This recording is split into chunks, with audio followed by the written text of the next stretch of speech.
লেখাপড়া কিন্তু একজন করে না, কালি কলম মন লেখে তিনজন। কজন?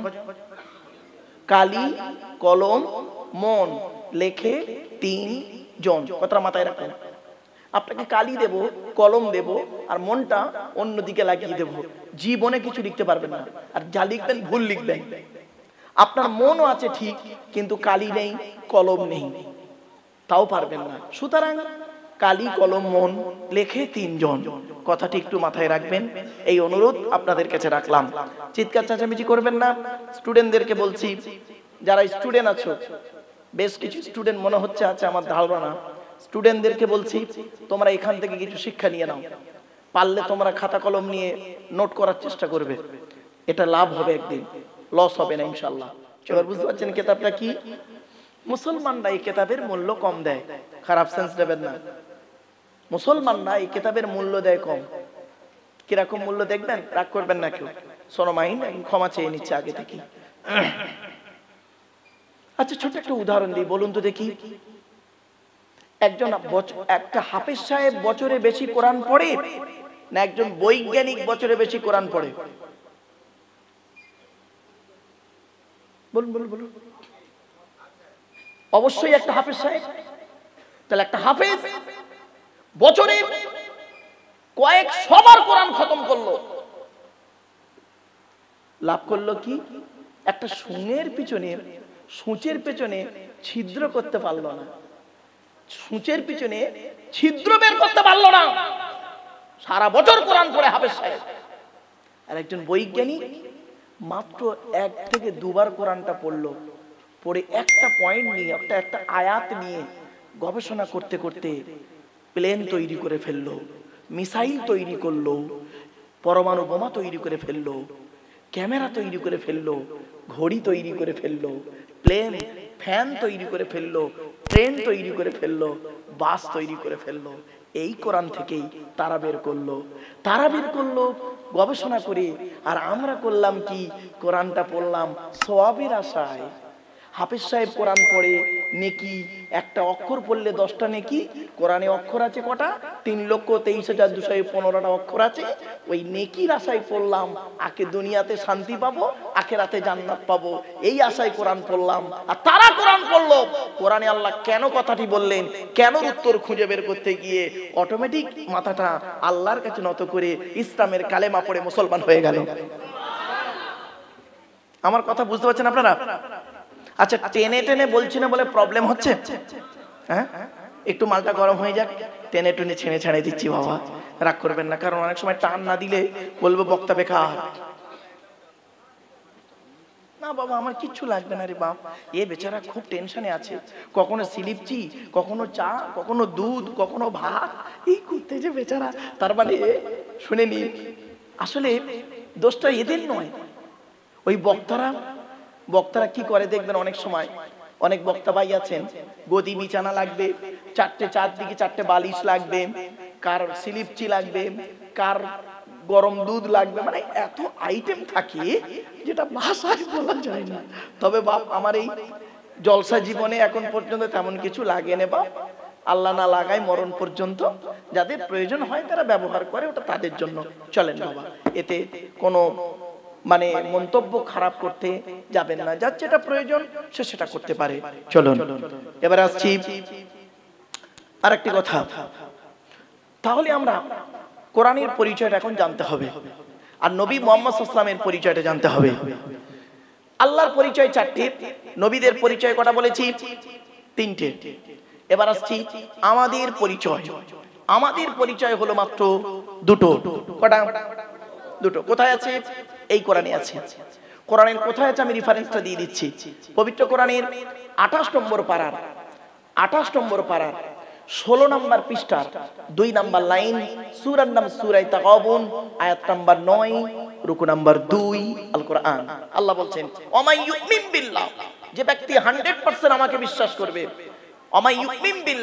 যে ব্যক্তি 100% আমার উপরে নির্ভর করবে, জীবনের সব কিছুকে আমার উপরে নির্ভর করবে 100%।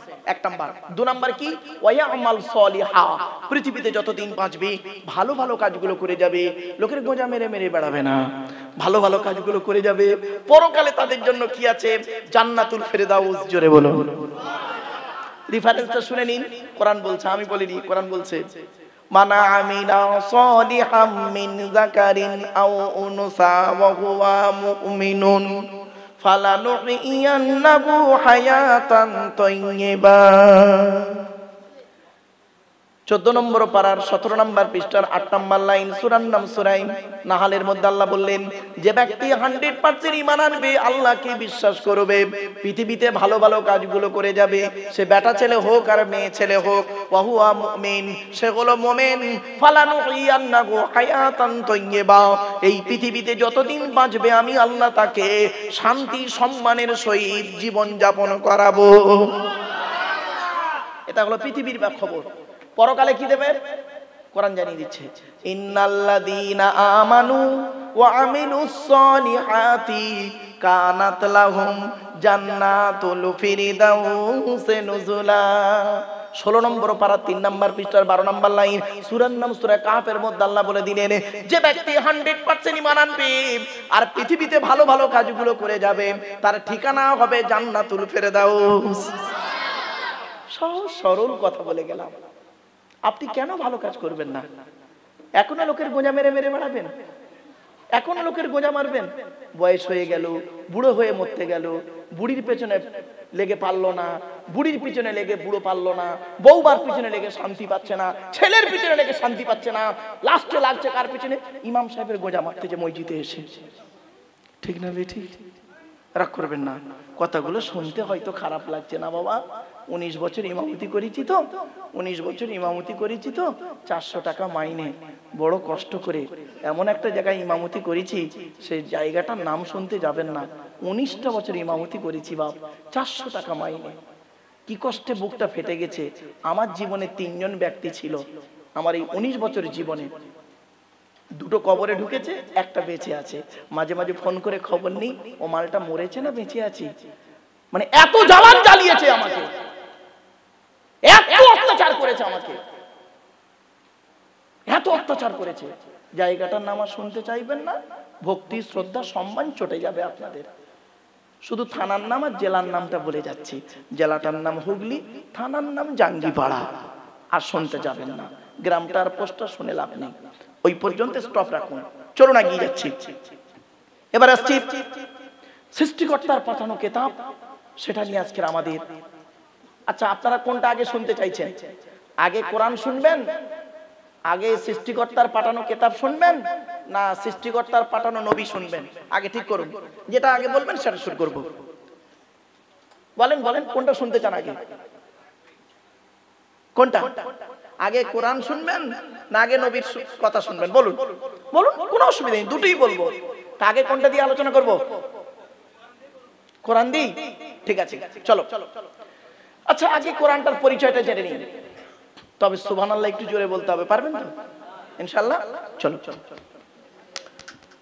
বাবা, একটু আগে আগে আসো তো, এই বাচ্চাগুলো একটু মনে হয় একটু ডিস্টার্ব করছে। আমার মুরব্বী বাবাজিরা, বাপেরা, মুরব্বীরা এসে খুব কষ্ট করে, তারা কিছুক্ষণ থাকবেন আর হয়তো বেশিক্ষণ থাকতে পারবে না। তারা মুরব্বীরা, বাবাজিরা, একটু কথাগুলো মূল্যায়ন করুন। এই আবেদন, একবার দরুদ শরীফ, আল্লাহুম্মা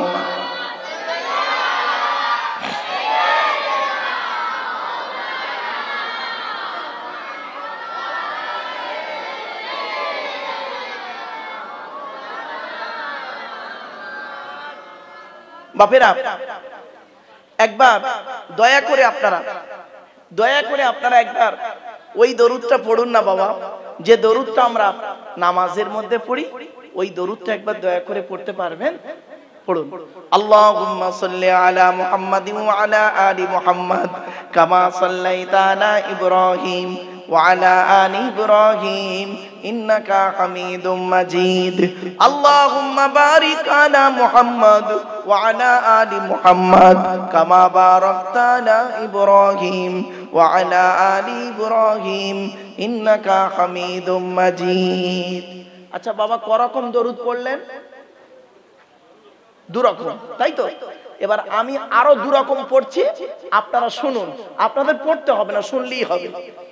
আল্লাহুম্মা সাল্লি আলা মুহাম্মাদিন নাবিয়িল উম্মি ওয়া আলিহি ওয়া সাল্লিম।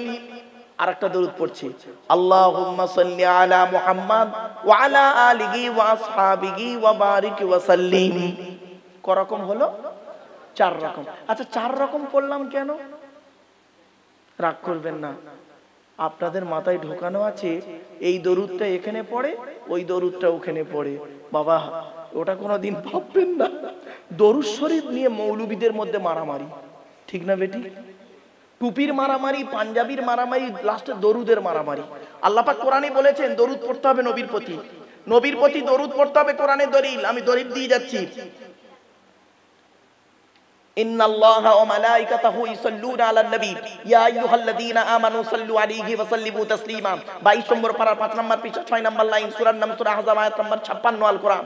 আল্লাহ বলছেন নিশ্চয়ই আল্লাহ রাব্বুল আলামিন নবী মুহাম্মদ সাল্লাল্লাহু আলাইহি ওয়াসাল্লামের উপরে রহমত বর্ষণ করেন এবং মালায়েকা ফেরেশতারা নবীর জন্য মাগফিরাত তলব করেন। ইয়া আইয়ুহাল্লাযীনা আমানু, হে ঈমানদার বান্দাগণ, সাল্লু আলাইহি, তোমরা নবী মুহাম্মদ সাল্লাল্লাহু আলাইহি ওয়াসাল্লামের উপরে দরুদ পেশ করো, ওয়া সাল্লিমু তাসলিমা, নবীর প্রতি আন্তরিকতার সঙ্গে সালাম প্রেরণ করো। অর্থাৎ নবীর উপরে দরুদ পড়তে হবে, এটা কোরআনের দলিল।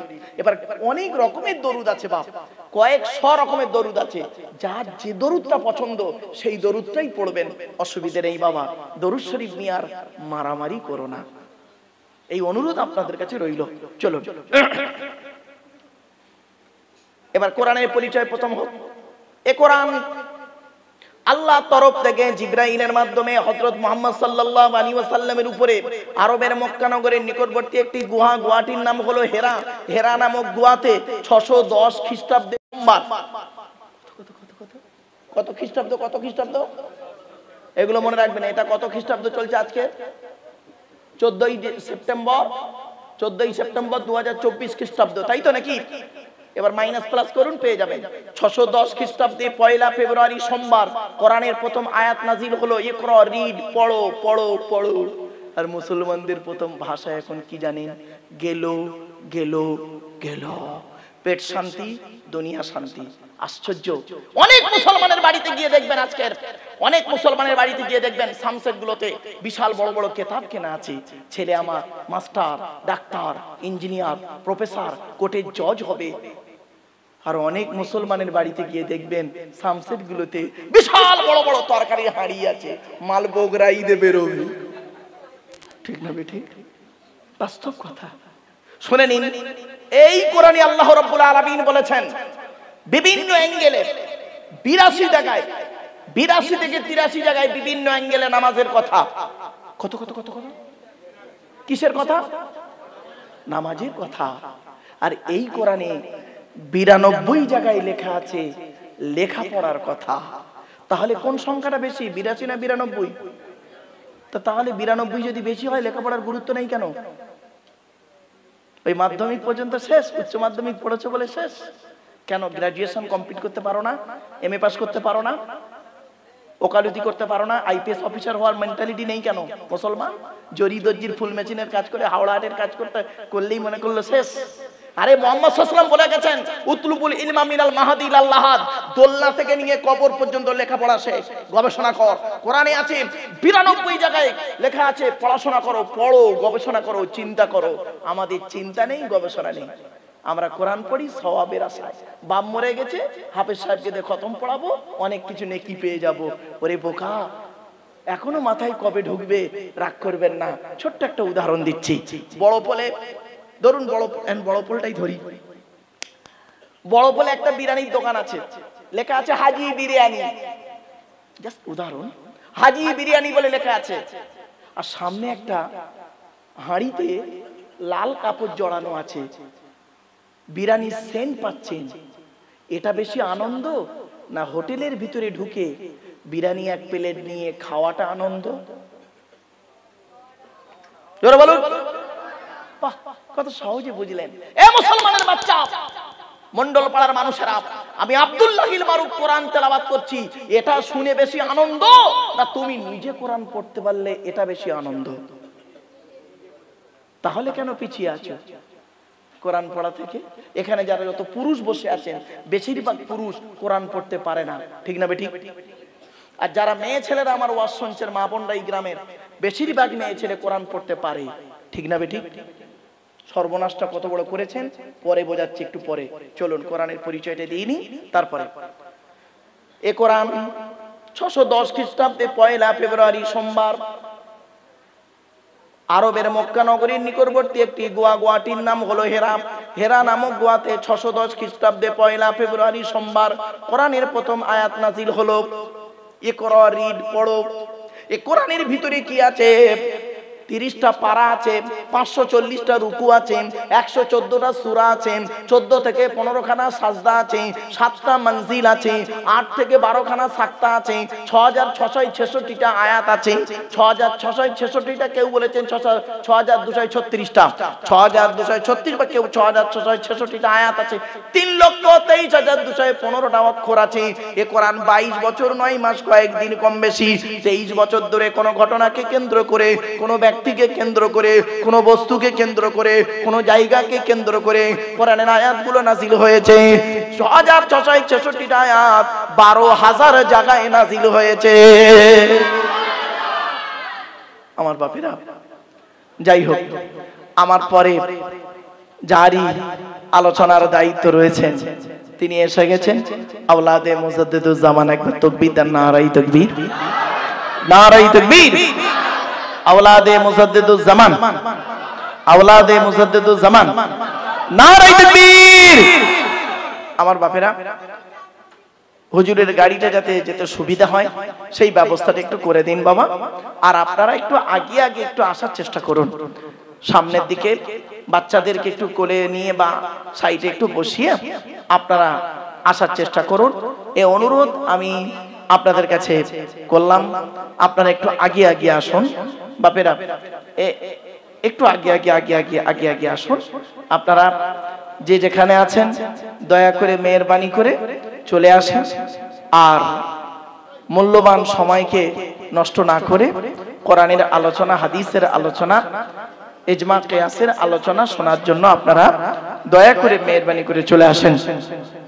একবার দরুদ শরীফ, আল্লাহুম্মা সাল্লি আলা সাইয়্যিদিনা মাওলানা মুহাম্মদ ওয়া আলা আলি সাইয়্যিদিনা মাওলানা মুহাম্মদ। একদম চুপ। এবার আসছি, এই কোরআনের ভিতরে 250 রকমের হারাম আছে। কত কত কত? 250 রকমের হারাম আর 250 রকমের হালাল। 250 রকমের হারাম, 250 রকমের হালাল আয়াত আছে। আমরা কটা জানি? সুদ খাওয়া, ঘুষ খাওয়া, মদ খাওয়া, গুড়িয়ে গাড়িয়ে গোটা 50টা বলতে পারবো, ঠিক না বেঠিক? তারপর আর খুঁজে পাবো না। কত রকম কোয়ালিটির হারাম হয় ভাবতে পারবেন না। এজন্য আপনাদেরকে আমি অনুরোধ করে যাচ্ছি, কোরআনের, এই কোরআনের এমন একটা সূরা আছে যে সূরাটি আদম আলাইহিস সালামের উপরে নাজিল হয়েছে, এবং সেই সূরাটি হযরতে ইব্রাহিম আলাইহিস সালামের উপরে নাজিল হয়েছে। সেই সূরাটি হযরতে মূসা আলাইহিস সালামের উপরে নাজিল হয়েছে। আবার সেই সূরাটি হযরত মুহাম্মদ মুস্তাফা সাল্লাল্লাহু আলাইহি ওয়াসাল্লামের উপরে নাজিল হয়েছে। জুড়ে বলুন সুবহানাল্লাহ। সেই সূরাটির নাম জানেন? শুনেন, বলে দিচ্ছি। 30 পারায় সূরাটি আছে। সূরাটির নাম হলো সূরা আ'লা। সাব্বিহ ইসমা রাব্বিকাল আ'লা আল্লাযী খালাকা ফাসাওয়া ওয়াল্লাযী কদ্দারা ফাহাদা ওয়াল্লাযী আখরাজাল মারআ ইলা আখিরিল আয়াত। এই সূরাটি, এই সূরার শেষে লেখা আছে ইন্না হাযা লাফিস সুহুফিল উলা সুহুফি ইব্রাহিম ওয়া মূসা। আমার বাপেরা, চলো তে কোরআনের ভিতরে আজকে আমি আলোচনা রাখবো হারাম হালালের বিষয় সম্পর্কে। তো কোরআনের পরিচয়টা সংক্ষেপে আপনাদেরকে দিয়ে দিলাম। এবার আসছি, কোরআন যার উপরে নাজিল হয়েছে তার পরিচয়টা জানতে হবে আমাদের, ঠিক না বেঠিক? যার বাণী তার পরিচয় জেনে নিয়েছি, সৃষ্টিকর্তা। এবারে যার যে জিনিসটা নাজিল হয়েছে কোরআনুল মাজিদ, এটার পরিচয় জেনে নিয়েছি। এখন আমরা জানবো যার উপরে নাজিল হয়েছে, অর্থাৎ মুহাম্মদ সাল্লাল্লাহু আলাইহি ওয়াসাল্লামের সংক্ষিপ্ত পরিচয় আমরা জেনে নেব। এখন আসছি আপনাদেরকে বলি, আচ্ছা আমাদের নবীর নাম হযরত মুহাম্মদ মুস্তাফা সাল্লাল্লাহু আলাইহি ওয়াসাল্লাম, তাই তো? আচ্ছা মুহাম্মদ সাল্লাল্লাহু আলাইহি ওয়াসাল্লাম কোন বংশে জন্মগ্রহণ করেছেন? কুরাইশ বংশে, তাই তো? কুরাইশটা কি? কার নাম কুরাইশ? এর অনেক বিস্তারিত আলোচনা টু দি পয়েন্টের উপরে সংক্ষেপে বলে দিচ্ছি, চলো। তবে একটু সুবহানাল্লাহটা জোরে বলতে পারবেন তো? হ্যাঁ, চলো। মুহাম্মাদের বাপের নাম আব্দুল্লাহ, আব্দুল্লাহর বাপের নাম আব্দুল মুত্তালিব, আব্দুল মুত্তালিবের বাপের নাম আব্দে মান্নাফ, আব্দে মান্নাফের বাপের নাম হাশিম, হাশিমের বাপের নাম কুসাই, কুসাইয়ের বাপের নাম কিলাব, কিলাবের বাপের নাম মুররা, মুররার বাপের নাম লুবাই, লুবাইয়ের বাপের নাম কাব, কাবের বাপের নাম গালিব, গালিবের বাপের নাম ফিগির, ফিগির থেকে কুরাইশ বংশ এসেছে। নবীর বাপের নাম আব্দুল্লাহ, মায়ের নাম আমিনা, দাদার নাম আব্দুল মুত্তালিব, দাদির নামটা কি? নেতিলা বিনতে কব্বাব ব্রাকেটে ফাতেমা, কেউ বলেছেন সামিরা। নবীর নানার নাম হলো আব্দুল ওয়াহাব জুহরি, নবীর নানির নাম হলো বারিরা বাবাররা, নবীর দুধমার নাম হলো হালিমা, নবীর দুধ বাপের নাম হলো হারিস, নবীর দুধ ভাইয়ের নাম আব্দুল্লাহ, নবীর বাপের নাম আব্দুল্লাহ, নবীর দুধ ভাইয়ের নাম আব্দুল্লাহ, দুটো যেন এক করে ফেলবেন না। নবীর জন্ম 570 খ্রিস্টাব্দে, ইংরেজি কি মাস ছিল 29 আগস্ট, আরবি মাস ছিল রবিউল আউয়াল মাস 12 তারিখ, মতান্তরে 9 তারিখ সোমবার শবে সাদেকের সময় আরবের মক্কা নগরী কুরাইশ বংশে নবীর জন্ম। নবীর বাপেরা হলো 10 ভাই, নবীর মায়েরা হলো 19 বোন। নবীর বাপেরা ক ভাই? 10 ভাই। নবীর 9টা চাচা, 18টা খালা, 6টা ফুপু, 7টা ছেলে মেয়ে। নবীর জীবনী শুনবেন না? চলো আগে তার বাবা, বাচ্চারা আসতে বাপ, চলো। নবীর বাপেরা ক ভাই? নবীর কটা চাচা? 9টা। এবার চলুন 9টা চাচা। বড় চাচার নাম হারেস, কি বললাম? হারেস, জুবায়ের, মুকাইয়িম, ফাইদাক, জাইদাক, আবুল আহাব, হামজা, আব্বাস, আবু তালেব। নবীর বাপ হলো আব্দুল্লাহ। নবীর ছেলে মেয়ে হলো 7টা, 3টে পুত্র সন্তান, 4টে কন্যা সন্তান। 3টে পুত্র সন্তানের নাম কি? বড় ছেলেটার নাম হলো কাসেম, কি বললাম? এখান থেকে একটা নাম নবীর হলো আবুল কাসেম। এই কাসিম নামটা যখন আসে না, একটা আমার একটা আত্মার সঙ্গে মানে ভালোবাসার সঙ্গে জড়িত। শুনে নিন, ফুরফুরা মাদ্রাসা নাম শুনেছেন? ফুরফুরা ফাতিয়া সিনিয়র টাইটেল মাদ্রাসা। সেই মাদ্রাসার বিখ্যাত একজন বড় আলেম ছিলেন, বিখ্যাত বড় আলেম, ভারতবর্ষের বিখ্যাত একজন আলেম ছিলেন। নাম হলো আল্লামা আবুল কাসেম সিদ্দিকী রহমাতুল্লাহ আলাইহি সীতাপুরী হুজুর। ফুরফুরা মাদ্রাসার শাইখুল হাদিস ছিলেন এবং ফুরফুরা মাদ্রাসার অনেক শিক্ষক দুনিয়া ছেড়ে চলে গেছেন। আমার অনেক আসাতেজা কেরামরা চলে গেছেন, অনেক শিক্ষক ও আসাতেজা কেরামরা হায়াতে আছেন, হায়াতে আছেন অনেকে, অনেকে আল্লাহর ডাকে সাড়া দিয়ে চলে গেছেন। তাদের মধ্যে একজন হলো হাফেজ মাওলানা মুফতি আল্লামা আব্দুল মান্নান রহমাতুল্লাহ আলাইহি সুপারিনটেন্ডেন্ট সাহেব। তার মধ্যে আরেকজন হলেন মানে শাইখুল হাদিস হযরত আল্লামা কারামত আলী রহমাতুল্লাহ আলাইহি ফুরফুরা মাদ্রাসার মুহাদ্দিস সাহেব ছিলেন। শুধু তাই নয়, আরেকজন ছিলেন ফুরফুরা মাদ্রাসার শাইখুল হাদিস হযরত আল্লামা নিয়ামত হুসাইন বুখারী রহমাতুল্লাহ আলাইহি। আল্লাহ পাক তাদের কবরটাকে জান্নাতের টুকরা বানান, বলুন আল্লাহুম্মা আমিন। আমার বাপেরা, আমার উস্তাদ আসাতেজা কেরামরা যারা হায়াতে আছেন, তাদের মধ্যে আপনাদের গ্রামেরই সন্তান একজন বেঁচে আছেন, আরো আছেন আপনার শাইখুল হাদিস হযরত আল্লামা সৈয়দ বাহাউদ্দিন সাহেব মাদ্দাসাল্লাহুল আলী, নাম শুনেছেন তো বাবা? আবার আরেকজন আছেন আপনার শাইখুল হাদিস হযরত আল্লামা আমজাদ হোসেন বুখারী মাদ্দাসাল্লাহুল আলী। এরকম অনেক আসাতেজা কেরামরা হায়াতে আছেন। এজন্য আপনাদেরকে আমি অনুরোধ করে বলে যাচ্ছি বাপ, অনুরোধ করে বলে যাচ্ছি, কারো কাছে যদি একটা আলিফের অক্ষর যদি একটা শেখেন, তাকে শিক্ষক বলে সম্মান করবেন। এটাই হলো একজন আদর্শবান মানুষের পরিচয়। ইমামে আজম আবু হানিফা রাহমাতুল্লাহ আলাইহি একজন মুচিকে সম্মান করতেন, কেন জানেন? তার কাছে একটা সুন্দর একটা জিনিস শিখেছিলেন, সেদিন থেকে একটা জিনিস শিখেছিলেন বলে তাকেই তিনি মানে খুব সম্মান ইজ্জত করতেন। এজন্য মনে রাখবেন, খুব খুব গুরুত্বপূর্ণ একটা কথা আপনাদেরকে বলে গেলাম, এটা একটু মাথায় রাখবেন। এবার আসছি নবীজির 3 পুত্র সন্তানের নাম কি? আবুল কাসিম, কাসিম, তাহির বা তৈয়ব। ছোট ছেলেটার নাম হলো ইব্রাহিম, যেটা মারিয়া কিপ্তিয়ার গর্ভে এসেছিলেন। 4 কন্যা সন্তানের নাম কি? বড় মেয়েটার নাম হলো জাইনাব, রুকাইয়া, উম্মে কুলসুম। ছোট মেয়েটার নাম হলো ফাতেমা, সকলে আপনারা জানেন, যার সঙ্গে নবীজি হযরত আলী কাররামাল্লাহু ওয়াজহার সঙ্গে বিবাহ দিয়েছিলেন। ছোট্ট একটি কথা, তার উত্তর এবং প্রশ্ন উত্তর। হযরত আলীর সঙ্গে নবীজি কেন ফাতেমাকে বিবাহ দিতে গেলেন? অনেক আলোচনা। আরবে কি সন্তান কম ছিল? পুরুষ কি কম ছিল? তিনি হযরত আলীকে জামাই করতে গেলেন কেন? অনেক আলোচনা আছে, সংক্ষেপে দুটো কথা বলি। হযরত আলী রাদিয়াল্লাহু তাআলা আনহুর অধিক গুণ ছিল, তার মধ্যে দুটো গুণ আপনাদের বলি। আর এই দুটো গুণ দেখে আপনারা জামাই করবেন, যাকে তাকে জামাই করবেন না। যাদের মেয়ে আছে, যে ছেলের মধ্যে দুটো গুণ পাবেন সেই ছেলেকে জামাই করবেন। আর কোন মেয়েকে বৌমা করবেন? যে মেয়ের মধ্যে 6টা গুণ পাবেন। এই কোরআনে আছে, মুসলিমাতিন, মুমিনাতিন, কানিতাতিন, তাইবাতিন, আবিদাতিন, সাইয়্যিহাতিন, সাইয়্যিবাতিন ওয়া আবকারা। পবিত্র কোরআনের 28 নম্বর পারায়, সূরার নাম সূরা তাহরিমের 5 নম্বর আয়াত, 19 নম্বর পৃষ্ঠাতে আল্লাহ পাক বলে দিলেন যে মেয়ের মধ্যে 6টা গুণ পাবেন। মা বোনেদেরকে বলি আর আপনাদের বলে যাচ্ছি, অনুরোধ করে বলে যাচ্ছি, এই 6টা গুণ যেন আপনার মেয়ের মধ্যে থাকে। কি? 1 নম্বর, মেয়েটি মুসলমান কিনা খবর নেবেন।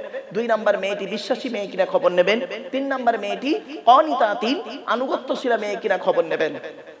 দূর থেকে খবর নিয়ে দেখবেন মেয়েটি ওর বাপ আর মাকে ভক্তি শ্রদ্ধা করে কিনা খবর নেবেন। যদি দূর থেকে খবর নিয়ে সঠিক তথ্য পেয়ে যান মেয়েটি ওর বাপ আর মাকে ভক্তি শ্রদ্ধা করে না, খবরদার ও যত সুন্দরী মেয়ে হোক আর যত জ্ঞানী লোকের মেয়ে হোক, খবরদার ওই মেয়েকে বৌমা করবেন না। ও নিজের বাম্মাকে ভক্তি শ্রদ্ধা করে না, তোমার বাম্মার পাতে সহজে একতলা ভাত দিতে চাইবে না। 4 নম্বর হলো তাইবাতিন, মেয়েটি তওবাকারী মেয়ে কিনা খবর নেবেন। 5 নম্বর হলো আবিদাতিন, ইবাদতকারী মেয়ে কিনা খবর নেবেন। মেয়েটা 5 ওয়াক্ত নামাজ পড়ে কিনা খবর নেবেন। মেয়েটার চরিত্রটা ঠিক আছে কিনা খবর নেবেন। আর যুবক ছেলেরা যারা বিবাহ করনি তাদেরকে বলছি, রাগ করো না বাবা, তুমি আর একটা খবর নিও, তুমি ক নাম্বার? যারা বোঝার ঠিক বুঝে নিয়েছে। চলো বাবা, 6 নাম্বারটা কি? সাইয়্যিহাতিন, মেয়েটা রোজাদার মেয়ে কিনা খবর নেবেন। এই 6 গুণে গুণান্বিত মহিলা ছিলেন কে? আল্লাহর নবীর ছোট কন্যা, নাম হলো ফাতেমাতুজ জোহরা রাদিয়াল্লাহু তাআলা আনহা। কিছু বুঝতে পারছেন? ছোট্ট একটা কথা আপনাদের বলি, আপনারা মেয়েকে যখন বিয়ে দেন, বিয়ে দেওয়ার সময় যেদিন বিয়ে হয়ে গেল, হয়ে যাওয়ার পর মেয়েকে যখন শ্বশুর বাড়ি পাঠান, কি বলে পাঠান আর কি দিয়ে পাঠান? আর নবীজি তার কন্যা ফাতেমাকে শ্বশুর বাড়ি পাঠিয়েছিলেন আলীর বাড়িতে, কি বলে পাঠিয়েছিলেন আর কি দিয়ে পাঠিয়েছিলেন? সংক্ষেপে 1 মিনিটে কথাটি শুনে নিন, মূল্যায়ন করবেন বাড়িতে গিয়ে। মুহাম্মদ সাল্লাল্লাহু আলাইহি, আচ্ছা আগে আমাদেরটা বলি, আপনি আপনার মেয়েকে যখন শ্বশুর বাড়ি পাঠান কি দেন? বিয়ের দিনে খাট, গদি, ড্রেসিং টেবিল, আলমারি, খাটের সঙ্গে আরো আনুষঙ্গিক জিনিস দেন, দিয়ে অনেক কিছু 500-700 বরযাত্রী খাইয়ে আপনি মেয়েকে বিদায় দিচ্ছেন। যখন বিদায় দেন সব গাড়ি চলে গেছে, একটা গাড়ি পড়ে আছে। কার গাড়ি? বরের গাড়ি দাঁড়িয়ে আছে। মেয়ে উঠছে গাড়িতে, কেঁদে কেঁদে, মেয়েটি কাঁদছে, মেয়ে কাঁদছে। মেয়ের ভাই গলা জড়িয়ে বোনের কাঁদছে, বোনকে কাঁদিস নি, তুই চলে যাচ্ছিস আজ। ওরকম ফলস কান্না না কেঁদে আসল কান্না কাঁদবেন, চলুন। আর মেয়ের বাপ কাঁদছে, মেয়েটাকে গলা জড়িয়ে, মা কি বলবো, আর কাঁদিস নি মা, তুই যা, কাল সকাল সকাল আমরা যাচ্ছি। তুই সকাল সকাল বেলা কি করবি রে? কিছু বুঝতে পারলেন না ভাষাটা আমার? যারা বোঝার ঠিক বুঝে নিয়েছে। আর নবীজি কি বলে পাঠিয়েছিলেন? আপনি আপনার মেয়েকে বলছেন, মা তুই কাঁদিস নি, আমরা কাল সকাল সকাল যাচ্ছি, তো তুই কি করবি? আর নবীজি কি বললেন শুনে নিন। তার মেয়েকে ফাতেমাকে কি বলছেন শুনুন। আর কি দিয়েছিলেন নবীজি? তার মেয়ে ফাতেমাকে দিয়েছিলেন কি?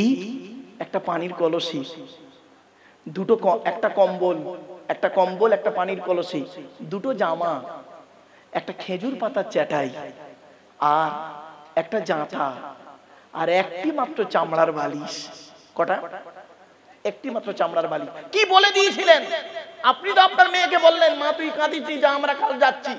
আর নবীজি কি বলেছিলেন? নবীজি একটা কথা বলেছিলেন, আপনি আপনার মেয়েকে ওই একটা কথা বলে বিদায় দিতে যদি পারেন, তাহলে নবীকে ভালোবাসা হবে। নবীজি বলেছিলেন, ফাতেমা, ফাতেমা মনে রেখো, হকের উপরে আলী যদি তোমার উপরে নারাজ থাকে, আল্লাহ নারাজ হয়ে যাবে। আর হকের উপরে আলী যদি তোমার উপরে খুশি থাকে, স্বামী যদি তোমার উপরে খুশি থাকে, আল্লাহ খুশি হয়ে যাবে। আপনি পেরেছেন? আপনি পেরেছেন আপনার মেয়েকে এইভাবে করতে? মনে রাখবেন, পেটে তুললে মা হওয়া যায় না, জন্ম দিলে বাপ হওয়া যায় না। প্যারেন্টস হতে গেলে না অনেকগুলো রেসপন্সিবিলিটি আছে, দায় দায়িত্ব আছে। ওদিকে আলোচনা যেহেতু নয়, আজকে নবীর আলোচনা চলছে, নবী সম্পর্কে বেশ কিছু কথা আপনাদেরকে টুকটুক করে তুলে ধরবো। একটু ধৈর্যের পরিচয় দিন। চলো এবার আসছি বিশ্বনবী মুহাম্মদ সাল্লাল্লাহু আলাইহি ওয়াসাল্লাম। আপনারা জানেন ছোটবেলা থেকেই তার সিনাকে চাকা হয়েছিল, অর্থাৎ পরিষ্কার করা হয়েছিল। 4 বার এই কাজটা করা হয়। মুহাম্মদ সাল্লাল্লাহু আলাইহি সাল্লাম করেছেন কি? সংক্ষেপে তিনি করেছেন কি? হালিমা নামক এক মহিলার দুধ পান করেছিলেন। তারপরে করলেন কি? বয়সের সাথে সাথে স্থান কাল পাত্র ভেদে তিনি বুদ্ধিমত্তার পরিচয় দিয়েছিলেন। এবার আস্তে আস্তে নবীজির বয়স যখন 25 বছর হলো, আরবের বিখ্যাত একজন বিধবা মহিলা নাম হলো খাদিজাতুল কুবরার সঙ্গে তার বিবাহ হলো। একদম সংক্ষেপে জেনে নিন। বিবাহ হওয়ার পর খাদিজার সঙ্গে আম্মা জান, আচ্ছা নবীর স্ত্রীদেরকে আমরা কি বলবো? আম্মা জান। কি বলবো? শোনেন, নবীর স্ত্রীদেরকে বলবেন আম্মা জান। এটা আমি বলিনি, কোরআন বলছে, আন-নাবিয়্যু আউলা বিল মুমিনিন ওয়া আযওয়াজুহু উম্মাহাতুহুম। আয়াতটা কোথায় আছে? 21 নম্বর পারার 16 নম্বর পৃষ্ঠার একেবারে 12 নম্বর লাইন, সূরার নাম সূরা আহজাব। আল্লাহ বলছেন। তো যাই হোক, আম্মা জান খাদিজার সঙ্গে নবীর বিবাহ হলো। খাদিজা নবীর সঙ্গে এত ভালো আচরণ করেছেন, এত ভালো আচরণ করেছেন, খাদিজার ব্যবহারে রাসূলুল্লাহ খুশি হয়ে গেছেন। এমন কি রাসূলুল্লাহ খুশি হয়েছেন, আল্লাহ রাব্বুল আলামিন খুশি হয়ে খাদিজাকে সালাম পাঠিয়েছেন জিবরাইলের মাধ্যমে। এখান থেকে কি শিক্ষা নিলেন? ছোট্ট একটা কথা আপনাদের বলে যাচ্ছি, শুনে নিন। মুহাম্মদ সাল্লাল্লাহু আলাইহি সাল্লাম তার মেয়ে ফাতেমাকে বলেছিলেন, ফাতেমা, আলীকে দ্বিতীয়বার ডাকতে যেন না হয়। কি বললো? আলীকে দ্বিতীয়বার ডাকতে যেন না হয়। একদিনের ছোট্ট একটি ঘটনা সংক্ষেপে বলে দিচ্ছি, শুনে নিন। হযরত আলী রাদিয়াল্লাহু তাআলা আনহু বাইরে গিয়েছেন, আস্তে একটু রাত হয়েছে। ফাতেমা, আম্মা জান ফাতেমা করেছেন কি? দরজা দিয়ে হাসান হোসেনকে খাইয়ে দরজা দিয়ে দাঁড়িয়ে দাঁড়িয়ে কোরআন তেলাওয়াত করছেন, স্বামীর জন্য অপেক্ষা করছেন। এমন অবস্থায় হযরত আলী রাদিয়াল্লাহু তাআলা আনহু এসে বলছেন, ফাতেমা বলে একবার ডেকেছেন, লাব্বাইক বলে দরজাখানা খুলে দিয়েছে। হযরত আলী রাদিয়াল্লাহু তাআলা আনহু বলছেন, ফাতেমা, আমি জানি তুমি নবীর কন্যা, তোমার সম্মান অনেক বেশি, তবে তুমি আমার জন্য তোমাকে রাত জেগে বসে থাকতে হবে না। তুমি হাসান হোসেনকে খাইয়ে ঘুম পাড়িয়ে দিয়ে তুমিও খেয়ে ঘুমিয়ে পড়বে, আমি এসে খেয়ে শুয়ে পড়ব। তখন আম্মাজান ফাতেমা কি বলেছিলেন শুনে নিন। এটা হলো আমার মায়ের স্বভাব, বাপের অর্ডার। জোরে বলুন। কি বলল? মায়ের স্বভাব, বাপের অর্ডার। তখন হযরত আলী রাদিয়াল্লাহু তাআলা আনহু চমকে গিয়ে বললেন, আচ্ছা খুলে বলো তো মায়ের স্বভাব ও বাপের অর্ডারটা কি? তখন মা ফাতেমা বলছেন, আমরা হলাম 4 বোন, 7 ভাই বোন। 3 ভাইকে আল্লাহ পাক বাল্যকালে ডেকে নিয়েছেন, আর 4 বোন ছিলাম জয়নাব, উম্মে কুলসুম, রুকাইয়া, আমি হলাম ছোট মেয়ে ফাতেমা। আমি আমার মা খাদিজাকে করতে দেখেছি। আমার আম্মা জান আমাদের 4 বোনকে খাইয়ে ঘুম পাড়িয়ে দিয়ে আমার আম্মা জান করতেন কি? আমার আব্বা জানের জন্য, আমার আম্মা জান আব্বা জানের জন্য কি করতেন? দরজা দিয়ে দাঁড়িয়ে দাঁড়িয়ে আল্লাহ আল্লাহর জিকির করতেন। যতক্ষণ না আব্বা জান আসতেন ততক্ষণ অপেক্ষা করতেন। আমার আব্বা জান এসে একবার যদি খাদিজা বলে ডাকতেন, লাব্বাইক ইয়া রাসূলুল্লাহ বলে দরজা খুলে দিতেন। এই অভ্যাসটা আমি আমার মায়ের থেকে শিখেছি। জোরে বলে। আর আপনার কন্যা কি করেছে? আপনার মেয়ে কি করেছে? দেখবেন, রাগ করবেন না। আপনি আপনার মেয়েকে বিয়ে দিয়েছেন ধরুন বাগনানে, রাগ করবেন না, যে মেয়ের বাগনানে বিয়ে হয়েছে রেখে যাবেন না। বাগনানে বিয়ে দিয়েছে, আপনি একটা দোকান করেছেন, দোকানটা করেছেন কলকাতায়, বাড়ি প্রতিদিন বাড়ি আসেন, আপ ডাউন করেন, রাত 12টার সময় বাড়ি আসেন। আপনার বউ করেছে কি আপনার মেয়েকে ফোন করছে, মেয়ের মা মেয়েকে ফোন করছে শীতকালে সন্ধ্যে 7টার সময়, হ্যালো কি করছিস মা? তা মেয়ে বলছে কি আর করব, কি আর করব, স্বামী খায় রুটি, শ্বশুর খায় পরোটা, শাশুড়ি গরম ভাত, আমি শুকনো মুড়ি। বুঝতে পারিনি ভাষা মনে হয়, তো যাই হোক। তা জামাই কখন বাড়ি আসে মা? মেয়ে বলছে ওই তো আসে রাত 12টা করে আসে। রাত 12টায় আসে, অতক্ষণ জাগতে পারবি? তুই এক কাজ করবি মা, মেয়ের মা শিখিয়ে দিচ্ছে, তুই এক কাজ করবি, এই খাবার রান্না টান্না করে তুই একটু ঘুমিয়ে নিবি, তারপর জামাই এলে উঠবি। আচ্ছা ভাই আপনারা বলেন তো, একটা মেয়ে ছেলে শীতকালে অঘ্রাণ মাস কি পৌষ মাসে লেপের ভিতর বা কম্বলের ভিতরে রাত 10টার সময় ঢোকে, রাত 12টার সময় কাঁচা ঘুমে উঠতে ভালো লাগবে ওর? ব্যাস খেচাখেচি শুরু হয়ে গেল। শুনে রেখে দিন, এই বর্তমান সময়ে যে মেয়ের মা, বেশিরভাগ মেয়ের সংসার নষ্ট হয় মেয়ের মায়ের কান ভাঙানিতে, ঠিক না বেটি?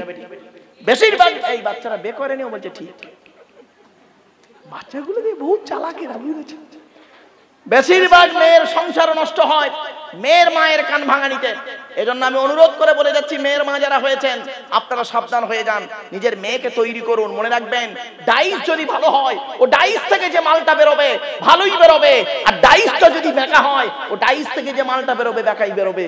ডাইসটা হলো বাপ আর মা, এত সহজ জিনিস নয়, বাম্মা হওয়াটা এত সহজ জিনিস নয়। অনুরোধ করে বলে যাচ্ছি, চলুন। যে মেয়ের মা যত বেশি চালাক, যে মেয়ের মা যত বেশি চালাক, সেই মেয়ের কপালে তত তাড়াতাড়ি তলাক। ঠিক না বেটি? বাস্তব কথা বলছি, ভুল বুঝবেন না, বাচ্চারা বুঝতে পারবে না। আপনারা জ্ঞানী গুণী বুদ্ধিজীবী মানুষ, অন্তত আপনারা একটু অনুভব করুন। অনুরোধ করে বলে যাচ্ছি, আমি একটা ছোট্ট প্রশ্ন করেছিলাম, এখানে এতগুলো মানুষ বসে আছেন, এখানে এতগুলো মানুষ বসে আছেন, আপনাদের বেশিরভাগ লোক কোরআন পড়তে পারে না। আর যে সমস্ত মেয়ে ছেলেরা, যে সমস্ত মা বোনেরা বসে আছেন, বেশিরভাগ মেয়ে ছেলে কোরআন পড়তে পারে, ঠিক না বেঠি? এটা কবে থেকে হলো জানেন? এ সর্বনাশটা, এটা সর্বনাশ, এটা উন্নতি নয়। এই সর্বনাশটা আপনারাই ডেকে এনেছেন, আমি আনিনি। আপনারাই কিভাবে ডেকে এনেছেন দেখুন। বিবাহের সময় যখন আপনারা করেছেন কি, প্রথমে যখন মেয়ে দেখতে গিয়েছিলেন, 20 জন লোক গিয়েছে মেয়ে দেখতে, 20 জন লোক মেয়ে দেখতে গিয়ে 20 রকম কোয়ালিটির লোক, 20 রকম কোয়ালিটির লোক মেয়ে দেখতে গেছে। কে? 4টে বুড়ো, 4টে জওয়ান, 4টে বিবাহিত, 4টে 4 আনা 8 আনা, তার মানে বাচ্চা, আর 4টে নারী, মেয়ে ছেলে। 20 জন মেয়ে লোক গিয়েছে একটা মেয়ে দেখতে। মেয়েটি সবে মাত্র আমতা কলেজ থেকে গ্রাজুয়েশন পাশ করেছে, সবে মাত্র। এরা গেছে মেয়ের বাড়িতে, মেয়ের বাড়িতে গেছে ছেলের তরফের 20 জন লোক। কখন গিয়েছে? বেলা 11টার সময় 20 জন লোক গিয়েছে, নাস্তা করেছে, নাস্তা করার পরে বিরিয়ানি খেয়েছে, বিরিয়ানি খাওয়ার পরে ফল খেয়েছে, তারপরে করেছে কি চা বিস্কুট খেয়ে বিকেল বেলা মেয়ে দেখছেন। মেয়ে দেখার সময় কি করেছেন? এই মা বোনেরা ভালো করে শুনে নিন, মেয়ে দেখার সময় আপনারা কি সর্বনাশটা করেছেন শুনে নিন। মেয়ে দেখার সময় মেয়েটি যখন এলো, সবে গ্রাজুয়েশন পাশ করে এসেছে, 20 জন লোকের সামনে মেয়েটি ইন্টারভিউ দিতে আসছে। মেয়েটি আসছে, আসার পরে মেয়েটি প্রথম সালাম দিল, আসসালামু আলাইকুম। আপনারা বললেন ওয়ালাইকুম সালাম। প্রথম প্রশ্ন আপনাদের তরফ থেকে হলো মেয়েটিকে, সামনে চেয়ার ছিল, বসো মা। বসলো। প্রথম প্রশ্ন হচ্ছে, তোমার নাম কি? তো মেয়েটি তার নাম বললো, এটা যাই তাই নাম ধরে নিন, মোসাম্মদ জঞ্জালি খাতুন। তোমার বাপের নাম কি? একটা যে কোনো একটা নাম ধরে নিন, মোহাম্মদ চিটিং বাজারি মোল্লা ধরে নিন। আরে রাগ করবেন না। মেয়েটা বললো, তোমার মায়ের নাম কি? তা মোসাম্মদ হিংসুটি বিবি। চললাম, হয়ে গেল।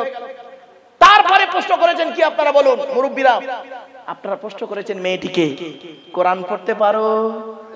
ঠিক না বেঠিক? মেয়েটি বলেছে জি, পড়ো। অতগুলো লোকের সামনে তার কোরআন শরীফ পড়া শুনলেন। তারপরে 200 টাকার একটা নোট দিয়ে বললেন, যাও মা, চলে যাও। ব্যাস, ভালো কাজ করেছেন। এবারে মেয়ের তরফ থেকে ছেলের বাড়ি যখন ছেলে দেখতে গিয়েছিলেন, কি সর্বনাশটা করেছেন শুনে নিন। ছেলেকে কি প্রশ্ন করেছেন? তোমার নাম কি? তোমার বাপের নাম কি? তোমরা ক ভাই বোন? 4র্থ নাম্বার প্রশ্ন ছিল আপনাদের, তুমি কি করো? তোমার ইনকাম কি? একবারও জিজ্ঞাসা করেছেন ছেলেকে, এই ছেলে কোরআন শরীফ পড়তে পারো? একবারও বলেননি। একবারও জিজ্ঞাসা করেছেন, এই ছেলে তুমি গোসলের ফরজ কটা জানো? জিজ্ঞাসা করনি। ফলে কি লস হয়েছে জানেন? লাভ তো হয়নি, উল্টে লস হয়েছে কি জানেন? শুনে নিন। মেয়ের বাপেদের একটা ধারণা জন্মে গেছে, আমার মেয়ে এমএ পাস করুক আর বিএ পাস করুক দেখার দরকার নেই, কোরআন শরীফ না শিখলে মেয়ের বিয়ে হবে না। আর ছেলের বাপের ধারণা জন্মে গেছে, আমার ছেলে যাই হোক না তাই হোক না, মদ করে গাঁজা করে যাই হোক না কেন, চিটিং বাজার চোরটা হোক না কেন, টাকা থাকলেই হবে, হাওড়া হাটে দুটো স্টল থাকলেই হবে, আর চশমার কাজ করলেই হবে, আর জরি দর্জি ফুল মেশিনের ওস্তাকার হলেই হয়ে যাবে, টাকা থাকলেই আমার ছেলের বিয়ে হয়ে যাবে। ফলে লস হয়েছে কি, 50 বছর পরে এই বুড়োগুলোর অবস্থা হয়েছে, বুড়োগুলো কোরআন পড়তে আর পারলো না, ওই বুড়িগুলো কোরআন পড়তে পারে আর বুড়ো চুপ মেরে বসে দেখে, বুড়ি তাহাজ্জুদের নামাজ পড়ে আর বুড়ো চুপ মেরে দেখে। এই হলো এদের লস। আমার কথাটা হয়তো শুনতে খারাপ লাগলো, অতি বাস্তব। আপনাদের আমি পায়ে ধরে বলে যাচ্ছি, অনুরোধ করে বলে যাচ্ছি, মুহাম্মদ সাল্লাল্লাহু আলাইহি সাল্লামের কথাটাকে আপনারা মূল্যায়ন করুন। আপনারা এই জলসা প্রতি বছর দেন, আপনারা আমারে দাওয়াত দিতে হবে না বাপ, হাতে ধরে বলে যাচ্ছি আপনাদের, আপনারা এখানে বসে প্রতিজ্ঞা করতে পারবেন? এই প্রতিজ্ঞা করার ক্ষমতা আপনাদের আছে কিনা আমি জানি না। এইভাবে প্রতিজ্ঞা করুন, ইনশাআল্লাহ যদি বেঁচে থাকি আগামী বছরের মধ্যে, 1 বছরের মধ্যে আমরা কোরআন শরীফ পড়া শিখে ফেলবো। এই প্রতিজ্ঞা করার ক্ষমতা কম। আর এক্ষুনি যদি বলি, এক্ষুনি বলুন তো দেখি ইনশাআল্লাহ আগামী বছর এই জলসা হবে, সকলে হাত তুলে বলবে ইনশাআল্লাহ। মানে জলসা দেবে, কোরআন শরীফ পড়া শিখবে না। কি বুঝতে পারলেন না? হ্যাঁ, বাড়ি থেকে ভাববেন, আমার এই কথাগুলো ভাববেন। মোজাদ্দেদুজ্জামান দাদা হুজুর পীর কেবলা রহমাতুল্লাহ আলাইহির আদর্শ ছিল এটাই।